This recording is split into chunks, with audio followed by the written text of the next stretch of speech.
Namo Buddhaya. Pemirsa Dapat TV, apa kabar? Tentunya saya berharap Anda semua dalam kondisi yang sehat, baik lahir maupun batin. Dan pada kesempatan kali ini, saya Satna Dewi dengan bahagia sekali bisa bertemu Anda semuanya dalam acara Manage Your Mind. Dan pada kesempatan kali ini, kita akan membahas salah satu tema yang sangat menarik menurut terminologi Buddhism, dan itu adalah mengenai agati, waspadai atau waspada timbulnya agati. Dan untuk itu kita akan berdiskusi dengan narasumber kita yang luar biasa, dan tentunya Anda semua sudah mengenal beliau ini. Kita sapa dulu Biku Dhammawicayo Mahathera. Apa kabar Bante? Ya, Sukyoto, Namo Buddhaya. Marilah kita berbahagia setiap saat dengan membangkitkan kebijaksanaan untuk menimbulkan sinar kebajikan dalam batin dan pikiran kita yang membawa kita menuju damai dan bahagia selalu. Iya. Untuk mencapai kebijaksanaan tentunya ada sebuah proses kalau yang saya alami, dan di dalam proses-proses itu ada waktu-waktu di mana kita merenungkan apa yang terjadi di dalam kehidupan kita dari hari ke hari. Ada suatu istilah di dalam Buddhism ini, Bante. Jadi saya juga pengen belajar ini, yang disebut dengan agati. Apa itu agati, Bante? Agati itu sebenarnya dari dua kata. Itu tidak, gati itu arah atau tujuan atau keputusan itu. Jadi kalau pikiran kita arahnya salah, tujuannya salah, keputusan kita salah, jadi semuanya akan jadi salah. Maka itu kita harus memiliki gati, arah yang tepat, arah yang benar, arah yang baik itu bagaimana? Itu yang penting. Itu yang akan menimbulkan, bisa memilah ini agati, ini yang gati. Bagaimana ini semuanya? Ada yang positif juga ada yang negatif.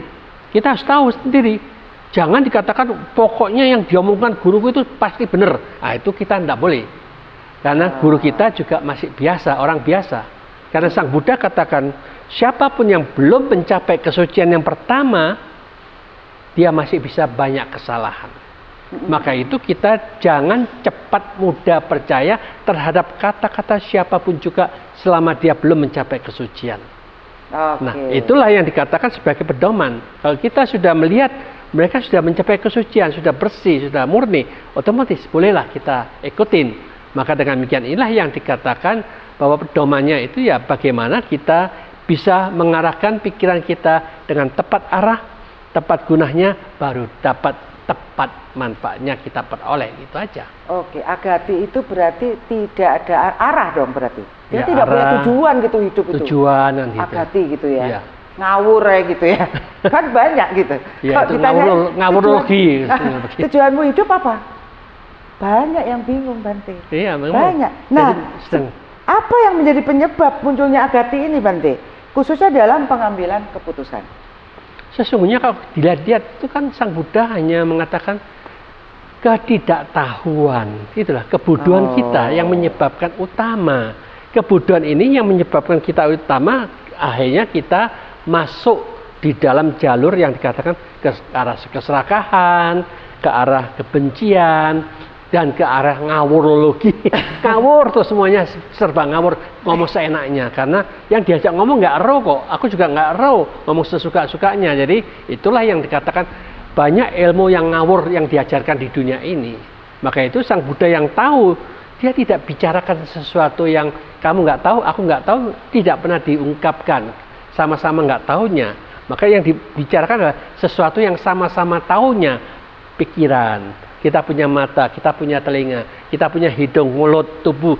Inilah yang diajarkan bagaimana menggunakan keenam indah ini dengan tepat, dengan berguna, dan bisa mendatangkan kita tetap happy, tetap senang, tetap damai setiap saat. Itulah yang penting, seperti itu. Oke, Bante, kengawuran itu tidak menjamin apakah dia seorang intelektual, seseorang yang mungkin tingkat secara intelektual, akademisnya misalnya, dia seorang, kalau di sini mungkin S3, profesor gitu, ya.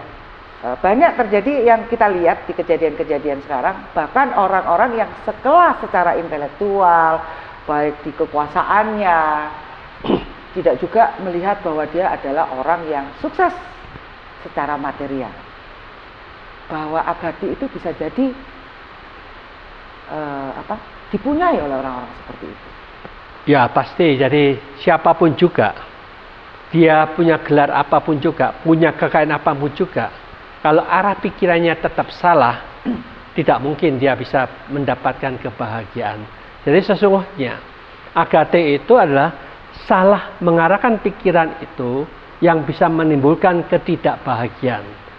Lalu bagaimana kita ini menjadi manusia yang bijaksana, mengerti dan tahu arah yang tepat supaya kita bisa setiap saat mampu menciptakan kebahagiaan dimanapun juga, supaya kita menghilangkan A-nya dihilangkan, tinggal ganti tujuan yang jelas, tujuan yang terang, arah yang tepat, otomatis manfaat yang luar biasa akan kita dapatkan.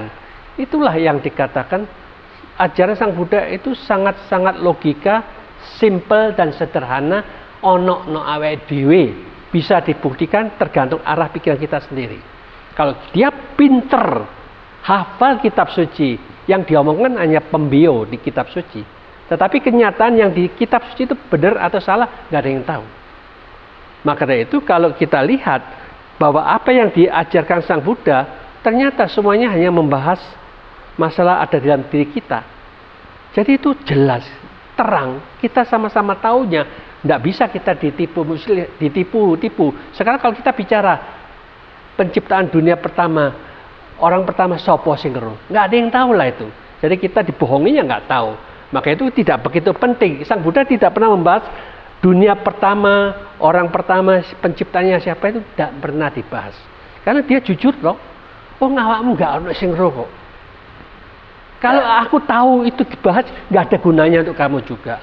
Lalu untuk apa diperdebatkan sesuatu yang tidak ada gunanya? Tapi mereka katakan itu penting. Hanya peranglah agama itu gara-gara teorinya yang berbeda-beda. Silakan kamu berteori, yang penting itu membuat kita lebih damai, lebih bahagia, jalankan. Kalau itu membuat kita peperangan, sudah, tidak usah dibahas. Gitu aja. Oke. Bante, bagaimana mengajarkan kepada anak kecil nih tentang hidup harus punya tujuan? Apa sih sebenarnya untuk anak-anak mengajarkan tujuan hidup kepada mereka?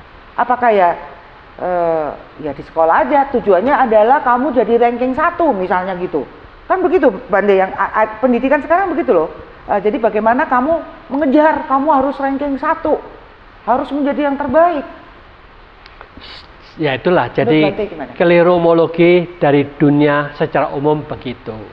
Maka itu Sang Buddha meminta kita teori, praktek itu penting.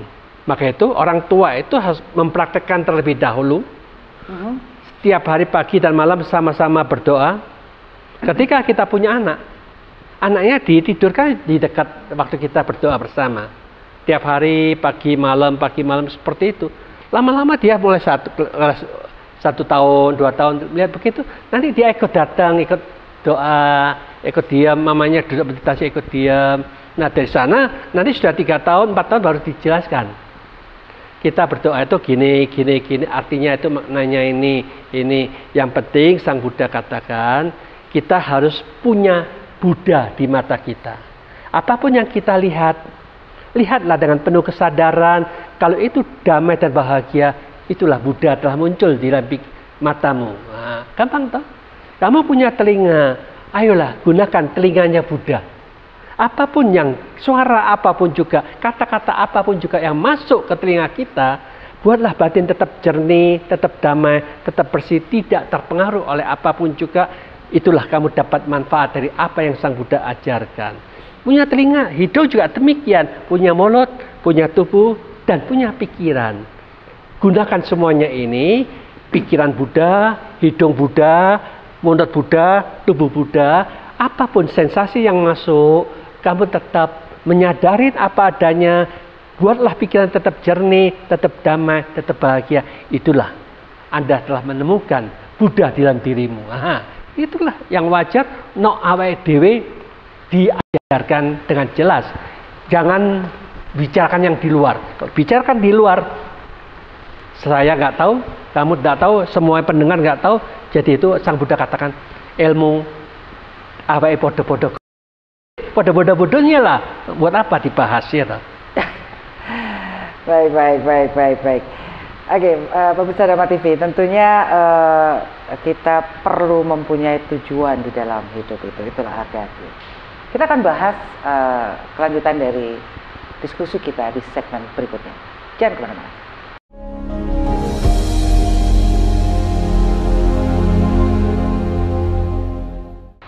Baik, pemirsa Dharma TV, masih di Manage Your Mind dan tentunya masih bersama saya Satna Dewi dalam tema waspada timbulnya agati. Kenapa kok waspada, Bante? Dengan timbulnya agati ini. Apa yang harus diwaspadai dari agati? Lah, kita harus tahu waspada itu hati-hati dengan arah pikiran yang tidak membawa ke arah jalan yang terang, jalan yang benar, jalan yang membuat kita menderita nantinya. Maka itu kita harus waspada, hati-hati. Arah pikiran ini kan menentukan. Kalau kita bisa hati-hati, tidak mengarahkan terus-menerus ke sana, otomatis kita akan menjadi orang yang mampu memimpin pikirannya dengan tepat arah. Sudah tidak mau lagi ke negatif. Tapi kalau siapapun juga yang masih suka ke arah negatif, seperti yang kamu ceritakan tadi, suka nonton di YouTube masalah pembunuhan, kejahatan di situ, wah ini kok berpikir sini, wah ini kok berbuat seperti ini. Tanpa kamu sadarin, itu akan jadi sutradara, nanti akan ditiru nanti. Jadi kita harus hati-hati juga. Kita akan menghadapi para penjahat, jadi kita harus tahu cara berpikirnya. Ya itu, jadi itu akan jadi ilmu baru yang digunakan nantinya. Ya untuk bisa jadi, tahu gitu. Maka itu kita harus hati-hati. Kebiasaan seperti itu juga tidak ada manfaatnya untuk kita membuang waktu kita ngapain. Ya mungkin itulah salah satu. Saya suka filsafat, terus kemudian itu tadi. Jadi bagaimana sih manusia itu ternyata isinya, kepalanya dia, pikirannya dia, itu kok bisa bermacam-macam. Terus kemudian ini lagi, pendidikan di dasar di dalam rumah. Jadi pada dasarnya dia waktu dia dididik itu loh kan. Itu membuat banyak kejadian-kejadian. Ya kita kan nggak bisa menggebiah uya gitu bahwa seseorang ketika kita kasih ajaran kebenaran, dia bisa langsung bisa menyerap. Ternyata kan kompleks sekali untuk bisa kita ajak untuk. Ya ini tadi mempunyai tujuan ini aja kompleks ternyata manusia itu. Saya pernah bilang bahwa kita mungkin menganggap mereka bodoh, tapi mereka mungkin menganggap kita bodoh juga gitu. Ngapain gitu? Kayak gitu. Itu loh. Jadi ini hanyalah mempelajari isi pikiran manusia yang begitu kompleks seperti itu. Tuh silakan. Betul. Nah, dalam ajaran Buddhisme ini terdapat beberapa penyebab agati, di antaranya adalah candagati, Bante. Mungkin bisa satu-satu ini kita bahas ya. Candagati di sini adalah kecurigaan karena mencintai seseorang tertentu saja. Maksudnya gimana ini? Ya otomatis manusia itu cinta itu pasti muncul karena arah dari pandangan kita atau pandangan dari telinga kita atau pandangan dan pikiran kita, akhirnya kita memandang dalam segi mananya yang dari orang yang kita cintain itu ya yang akan kita cintain. Maka itu yang dikatakan agate itu karena kita hanya mencintai seseorang, biasanya itu kan pasti melihat satu kecantikannya. Mungkin kelebihannya harta mungkin ya toh. Mungkin juga kepintarannya mungkin seperti itu. Jadi mereka arahnya kemana? Apakah kecantikannya? Apakah hartanya? Apakah kepintarannya? Atau apanya? Nah itu namanya arah pikiran tiap-tiap orang itu. Kalau kita salah menilai itu karena kecantikan dari tubuh jasmani, maka itu akhirnya membuat kita akan tergila-gila dengan kecantikannya itu. Ada yang tertarik dengan hartanya, dia tergila-gila bagaimana bisa mendapatkan hartanya itu, ya, kan bisa juga. Maka dari itu itulah yang dikatakan bagaimana kita bisa mengatasi supaya pikiran kita itu tidak tertipu oleh salah arah dari penglihatan kita. Maka itu kita diminta oleh Sang Buddha itu untuk dengan penuh keberanian, bagaimana kita bisa mengupas diri tiap-tiap manusia itu sama. Yang cantik, yang ganteng, yang jelek, yang cacat itu sama. Mereka itu hanya dibungkus dengan kulit. Juga kita sering renungkan, kalau kita pagi bangun tidur, bau mulut kita kok begini ya, baunya kan tidak enak sudah, bau lah. Siapapun juga sama, pagi juga begitu. Ketika kita kencing juga sama, kencing kita juga bau. Ketika kita ngebom, bau juga, kotor juga, jelek juga. Kalau kita lihat memisahkan seperti ini, tiap tubuh jasmani diuraikan sama sekali semuanya, nggak ada yang cantik di situ, nggak ada yang ganteng di sana. Inilah yang kenyataan tubuh kita yang kita bawa bersama itu, kita tertipu hanya oleh kulitnya aja. Tetapi kita tidak ada satupun yang berani menguraikan kedalaman diri kita. Jantungnya gimana, paru-parunya gimana, usus kita gimana, di dalam usus itu ada apa saja, di lambung kita ini ada apa saja. Kita baru makan itu apa sisanya seperti itu. Kita tidak akan tertipu kalau kita tahu seperti ini. Disitulah yang dikatakan kita kebanyakan hanya menggunakan mata daging, tidak pernah menggunakan mata X-ray yang mampu menembus ke dalam tubuh jasmani sehingga kita tidak sampai tergila-gila.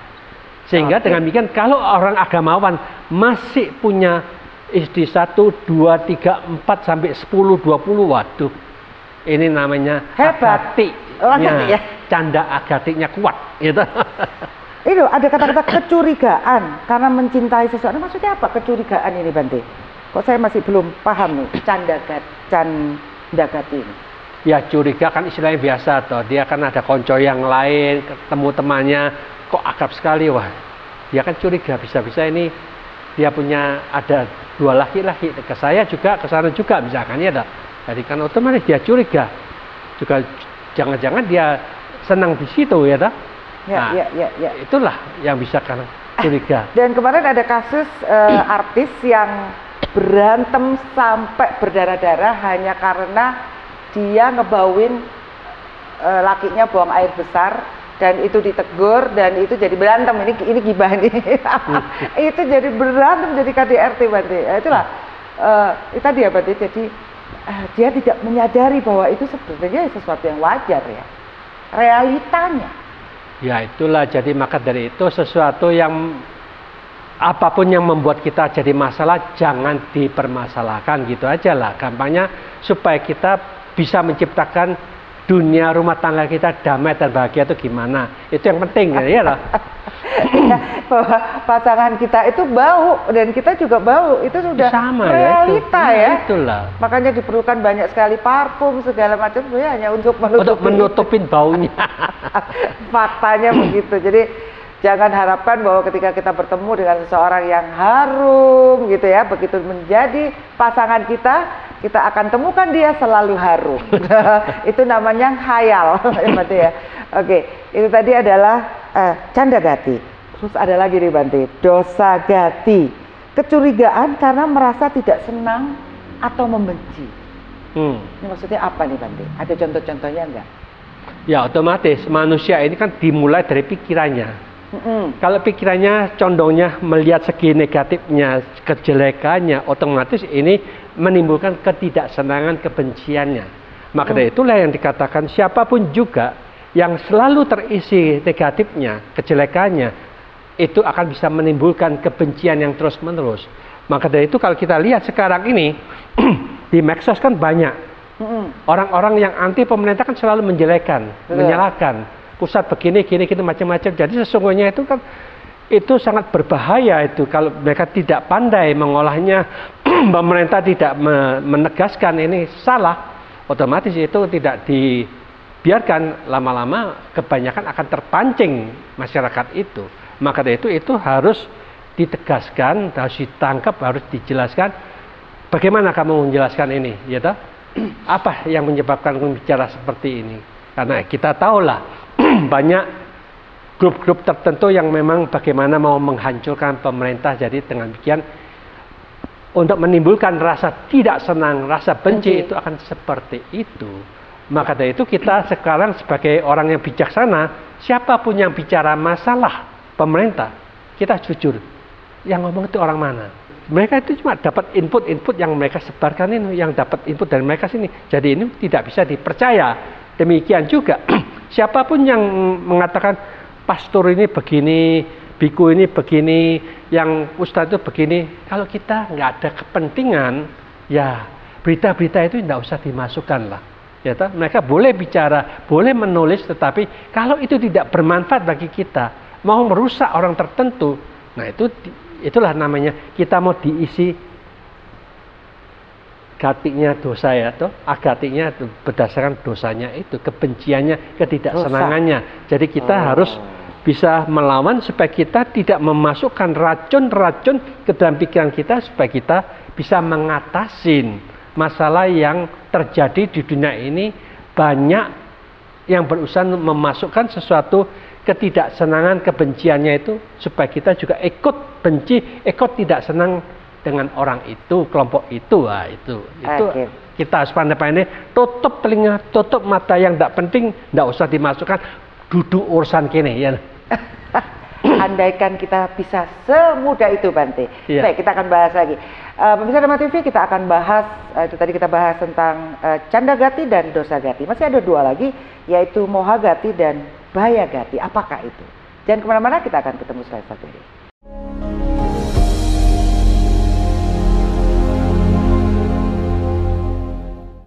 Baik, pemirsa Dharma TV, masih di Manage Your Mind dan masih dengan waspada timbulnya agati bersama saya dan narasumber kita, Biku Dharma Wijayo Matera.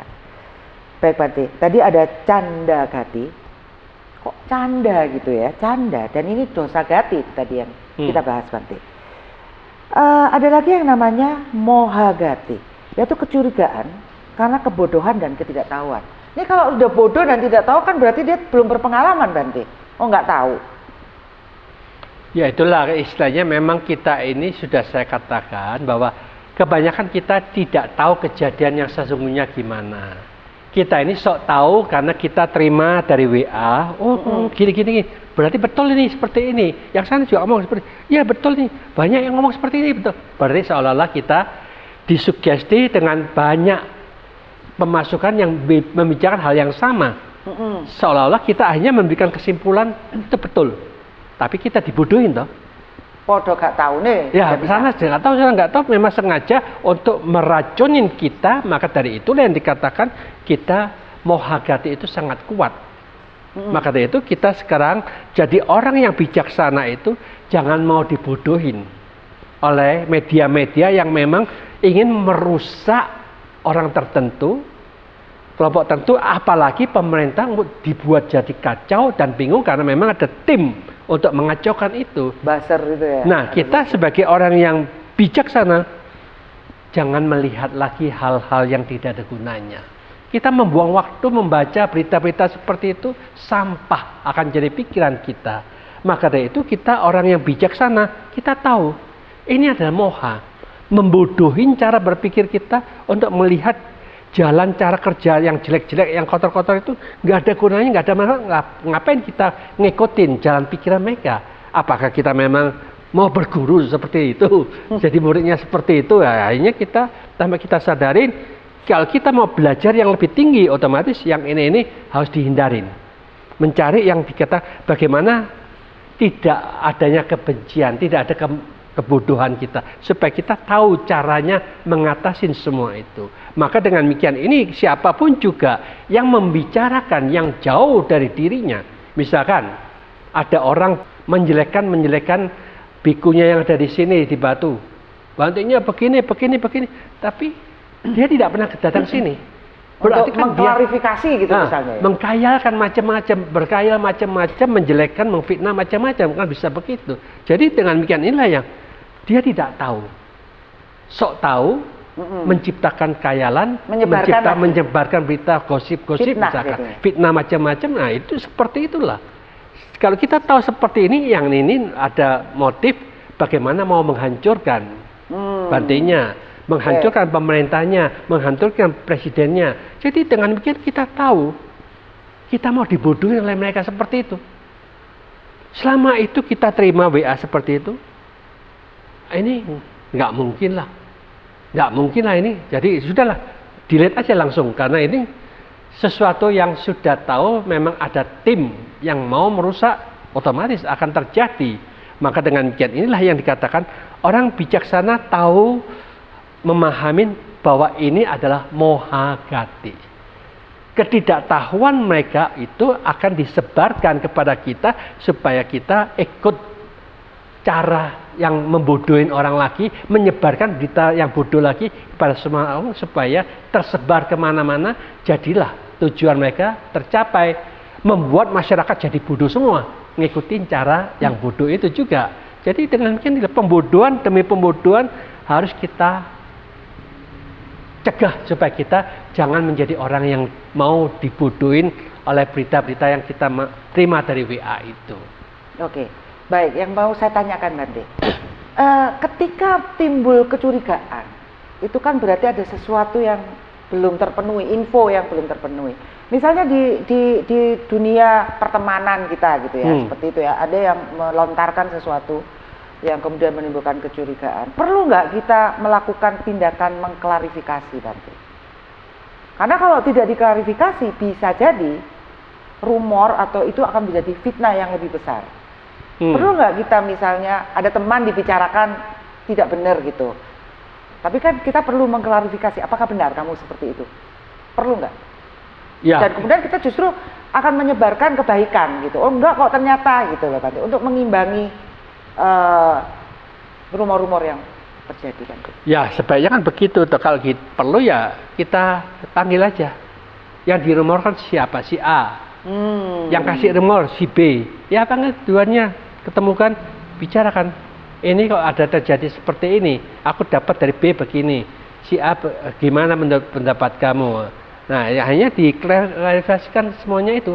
Nah dengan demikian ya kita nanti bisa juga, kita tidak usah temukan dua dulu, kita tanya dulu pada si A, kebenarannya gimana ini, kok ada seperti ini. Nah dari situlah baru kita, kalau mereka kita terima dua-duanya seperti ini, dicocokkan.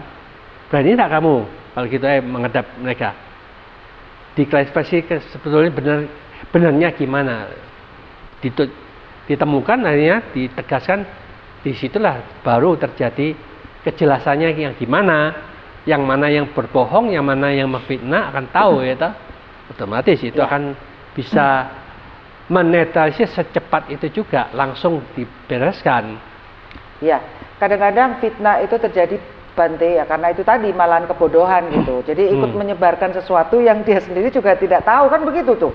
Makanya dilarang untuk rasan-rasan istilahnya ya Bante, itu karena itu tadi gitu, nggak tahu sendiri tapi ikut nyebarin, disebarin lagi, disebarin kan jadi fitnah gitu. Nah ini kadang-kadang tanpa kita sadari kita adalah penyebar fitnah itu sendiri. Ya itulah kan istilahnya memang arah pikiran ini sangat-sangat luar biasa ganasnya. Jadi kalau kita tidak pandai mengolah pikiran, tidak pandai mengarahkan pikiran, seolah-olah apa yang kita terima itu langsung disebarkan. Maka dari itu tidak bijaksana kita ya, harus menyaring dulu. Yang kita terima ini, kita tanya kepada diri kita, apa manfaat untuk saya? Apa untuk manfaatnya dia? Apa untuk manfaatnya yang difitnah itu? Kalau ini disebarkan, siapa yang bermanfaat dan siapa yang tidak bermanfaat? Siapa yang dirugikan? Jadi dengan demikian dianalisa terus dulu. Kalau sudah di screening, disaring seperti ini, kalau itu tidak manfaat, itu sana saya nggak manfaat, ngapain saya sebarkan? Kalau memang tidak ada manfaatnya semuanya nggak usah disebarkan. Sebarkan yang bermanfaat gitu aja. Oke, itu kalau di ajaran Jawa ada tuh sak kepenae, itu harus enak buat yang lain, buat diri kita, buat semuanya. Kalau enggak ya nggak usah disebarin ya Bante ya. Tapi yang penting jangan sak kepenake dhewe. Jadi sak kepenake dhewe itu egoisme ya, pokoknya disebarin aja itu ya. Sak kepenake dhewe katanya Bante. Itu namanya berpikir itu apa, orang yang sudah apa, emosinya cepat bergerak langsung ya. Bisa bergerak karena emosinya gitu ya. Memang luar biasa. Dia tidak mau diam-diaman, langsung gerak. Oh iya. Nggak dipikir lagi dah. Betul. Nah, ada terakhir nih Bante, yaitu baya gati, kecurigaan yang disebabkan karena merasa takut. Bisa dijelaskan nggak tadi? Ya, Takut itulah kita itu arah pikiran kita itu masuk di dalam ketakutan. Ketakutan ini, ketakutan itu, ya toh. Ketakutan masalah ekonomi, ketakutan keluarga kita, ketakutan nanti mati kemana, ya toh. Oh, iya, Itu akan menjadi sarana yang membuat mereka takut dan takut. Maka dari itu Sang Buddha katakan, siapapun juga yang diliputin ketakutan, itu sesungguhnya adalah kita dipermainkan oleh pikiran kita sendiri yang menakut-nakutin diri kita sendiri. Maka dari itu Sang Buddha hanya menjelaskan, marilah kita dengan logika bahwa sesungguhnya apa yang kita takutin dengan setan-setan itu. Kalau kita lihat setan, kenapa kok kita takut sama setan? Nah, itu yang menjadi pikiran kita. Sesungguhnya setan-setan yang menemuin kita, sesungguhnya itu dia bukan menakutin. Memang modelnya jelek seperti itu, ya toh. Dia datang itu sesungguhnya mau minta bantuan kita. Bukan mau kenalan ya? Ya bisa juga mau kenalan kalau bisa, ya toh. Dia mau minta bantuan kita karena mungkin dia di sana lapar, mungkin dia haus. Bagaimana kita bisa memberikan makanan pada dia itu? Benar-benar makanan nih yang ya, maka itu ya gampangnya gini. Kalau seandainya kita pada satu saat kan orang-orang yang sering keliling kota itu kan nginep hotel sini, nginep hotel sana. Pada satu saat kita nginep di hotel tertentu, ada sesuatu yang terjadi di hotel itu. Betul. Orang bilang setan atau ya, makhluk halus mengganggu. Tapi sesungguhnya mereka memberikan pertanda bahwa mereka ada di sana. Betul. Dan minta bantuan kita. Maka itu kalau kita sudah tahu begitu, enggak usah takut, ngomong aja. Oke, jangan ganggu ya, saya mau tidur. Besok pagi aku akan kasih kamu makanan dan minuman. Udah, jangan ganggu, tidur. Kamu nanti besok pagi saya kirim ya. Nah, sudah itu ya sudah. Besoknya bangun, kita belikan aja nasi. Nasi bungkus sama teh. Kalau nggak ada siapa-siapa ya lihat aja. Ada gelandangan mana, ada pengemis atau mungkin ada tukang becak. Pak, ini Pak minum. Nah, kasihkan mereka. Sudah itu tuang air. Ya semoga makhluk yang ada di kamar nomor ini, hotel ini, silakan terima persembahan jasa ini. Semoga kamu dapat makan dan minuman. Selesai. Dikasih air doang? Iya, makan dikasih orang lain? Nggak apa-apa tuh? Sudah, ya itu aja. Oh, dapat sawapnya gitu ya? Apa dapat jasanya itu yang diterima, persembahan. Oh, jadi bukan nasinya itu ya? Kebajikannya yang diterima. Nggak usah kita kirim nasinya ke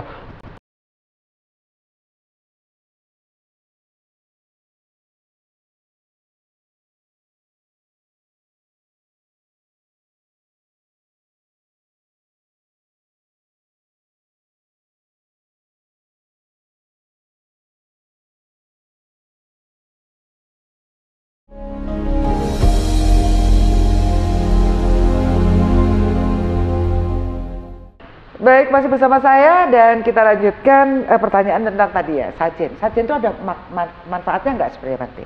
Dari kacamata spiritual dan supranatural. Sesungguhnya mereka sajen itu juga ada manfaatnya untuk mereka. Tetapi kalau mereka tahu caranya, jadi sajen itu akan bisa lebih bermanfaat kalau kita bisa memberikan, mempersembahkan kepada rohaniwan yang sungguh-sungguh mengerti, yang sungguh memahamin bahwa dia mempersembahkan itu. Lalu ditransfer jasa kebajikannya, jadi sajennya itu akan menjadi sesuatu yang langsung dapat diterima oleh makhluk itu. Tetapi kalau sesajen yang dibuatkan gitu aja, di pohon, hanya serut-serut, hanya sekali itu aja langsung dia dapatkan. Kalau sesajen yang mereka berikan itu, mereka akan teringat bahwa jasa ini sudah dipersembahkan kepada rohaniwan, atau apakah itu samanera, apakah itu romo, apakah itu biku. Mereka bertekad dengan sungguh-sungguh memancarkan untuk makhluk itu. Jadi ini jasanya sangat-sangat luar biasa. Lebih baik, lebih banyak gitulah kekuatannya. Apa, niatnya orang yang memberi sajen itu niatnya harus apa? Harus apa niatnya? Sesungguhnya mereka jasa ya? Ya itulah kan istilahnya memberikan makhluk-makhluk yang sekitar sana supaya mereka dibebaskan dari penderitaan toh, supaya dia dapat makan dan minum, supaya mereka tidak kelaparan, tidak kehausan, kan gitu aja. Maka dari itu kalau sesajen ini dipersembahkan kepada mereka yang juga menjalankan moralitas dengan baik, meditasi dengan baik, kan kekuatannya luar biasa. Yang sumbang itu juga dapat manfaat, sesajen ini juga bisa disalurkan kepada mereka juga double manfaat, gitulah. Semuanya dapat manfaat. Tetapi kalau kita hanya sampaikan di tempat pohon lah, di rumah inilah, di pabrik kita lah, jadi sesajen itu hanya bermanfaat untuk di sana, itu aja. Tetapi kalau kita dipersembahkan kepada mereka yang punya moralitas bagus, pikirannya bagus, arahnya bagus, doanya bagus, jadi itu multifungsi dapat semuanya. Oke, baik dari alam dimensi lain maupun akhirnya untuk manusia juga ya? Iya, yang penyumbang juga dapat toh. Oke, jadi benar-benar ya. Karena kan kita harus bicara bahwa di dunia ini yang namanya biku atau samana kan sedikit. Maka itu mereka ya terpaksa mencari siapa yang ada di sana. Apakah pengemis, apakah tukang becak. Ya itulah aja kita kasihkan sana. Atau mungkin kita juga ada di sekitar sana ada yayasan untuk kaum duafa, ya silahkan datang ke sana. Yatim piatu. Nah, otomatis. Gitu ya. Tapi ya otomatis kalau mereka kaum duafa kan banyak nanti. Berapa ratus ya toh. Waduh, saya kan mau nyumbang nyimak berapa. Makan cuma 1 bungkus karena uangnya nggak ada, ya sudahlah. Kita ke tukang becak seperti itu. Jadi memang kalau memberikan sedekah itu tadi berdana itu langsung kepada orangnya saja ya Bante ya? Iya, langsung aja. Langsung aja ya. Lebih baik langsung kita tuang air, tujuannya kita gelombang pikiran diarahkan ke sana. Itu yang menyampaikan. Baik. Ini teknik-tekniknya seperti metode-metode ini yang memang harus kita ketahui. Jadi nggak sekedar gitu loh maksudnya itu tadi ya Bante ya. Memang melalui orang-orang yang laku sesuci harusnya ya seperti itu. Lebih efektif lah gitu ya. Iya, begitulah. Ya. Baik Bante. Dari keempat faktor tersebut, sebenarnya mana yang paling dominan menjadi penyebab dari agati? Sesungguhnya yang menjadi dominan itu adalah moha gati. Oh. Karena semua gerakan dipimpin oleh ketidaktahuan di dalam arah pikiran kita yang tepat arah, tepat gunanya, tepat manfaatnya. Di bumi ini banyak yang, apakah lebih banyak orang yang moha gati ini, Bante? Sudah jelas. Sudah jelas. Jadi kita jujur bahwa siapapun juga selama dia belum mencapai kesucian, moha gatinya itu menjadi pemimpin utamanya. Maka dari itu kalau kita sekarang tahu seperti ini, bagaimana kita bisa mengembangkan, menaklukkan moha gati ini dengan panya gati, arahkan menuju kebijaksanaan. Menuju kebijaksanaan itu adalah keberanian kita untuk membaca dan membandingkan ajaran A, B, kitab suci dibaca, dibandingkan. Dari situ kita baru bisa memilih mana yang cocok bagi kita. Disitulah yang dikatakan akan mengembangkan kebijaksanaan kita. Mana yang menekankan moha gati istilahnya, sesungguhnya kalau dibaca-baca, aku nggak pernah tahu ya ini ya. Nggak bisa tahu loh saya begini ini. Aku nggak pernah tahu, siapapun juga tidak akan tahu. Berarti sesungguhnya aku nggak roh, aku nggak akan tahu. Guruku juga nggak tahu, dia juga tahu. Guru yang dulu-dulu juga nggak ada yang tahu. Loh, berarti kan kita ini moha gatinya kuat. Tetapi kalau kita panya gati itu membahas bagaimana menggunakan mata, telinga, hidung, mulut, tubuh, dan kita.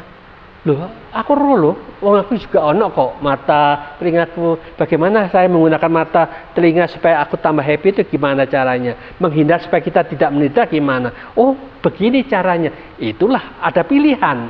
Ini jalan yang gelap membuat kita menderita. Ini jalan yang terang membuat kita tambah bahagia. Nah, itulah pilihan inilah yang dikatakan kita bijaksana. Memilih yang mana? Kalau kita bicara sesuatu penciptaan, dunia permulaan, nanti surga dan neraka, dunia mau kiamat, wis padha garune kabeh lah. Itu namanya kita moha gati. Karena padha garune itu. Itu namanya moha gati. Ya. Tetapi kalau tanya, nah siapa yang pernah membahas masalah menggunakan mata, telinga, hidung, mulut, tubuh dan pikiran kita supaya kita tambah happy? Nggak ada toh. Bante. Nah, banyak gatinya nggak ada. Bante nanti bikin shortnya di YouTube Bante. Lah, Bener ya. itu, penting Bante. Bante, berarti nih menurut Bante di sepanjang menghadapi bertemu dengan manusia-manusia ini, setiap manusia atau setiap orang itu pernah ya ada semua ini ya, canda gati, dosa gati, moha gati, bahaya gati nih. Hampir Pasti. semua orang pernah Pasti, itu ya. karena penyakit pikiran itu kan cuma itu aja. Bagaimana cara mengatasi keempat hal itu? Dari teknik-teknik yang paling sederhana. Paling sederhana ya itulah kita harus tahu bagaimana supaya kita menghilangkan moha gati. Moha gati itu berarti kita tidak tahu arah pikiran kita kemana toh.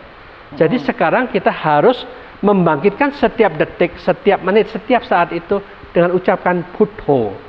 Ada Buddha, Buddha, Buddha, Buddha terus menerus, berarti kita tahu jelas arahnya, ada energi positif yang kita bangkitkan dengan Buddho itu, bahwa kita tahu kita punya aktivitas pikiran ini selalu tahu ini positif, ini baik. Itulah yang kata panya sudah muncul sedikit. Jadi difokuskan pada kalimat itu ya, berarti Iya. ya. Jadi supaya pikirannya nggak kemana-mana ya. Tidak kemana-mana, tidak usah kacau, tidak usah bingung, tidak usah baik, stres. baik. Jadi kita tahu arahnya sudah jelas, dari moha gatinya sudah dihilangkan dengan sendirinya, tidak memberikan bahaya gati, takut ini, khawatir itu, benci sama sana, serahkan dengan situ, itu nggak akan muncul selama tidak ada pikiran positif.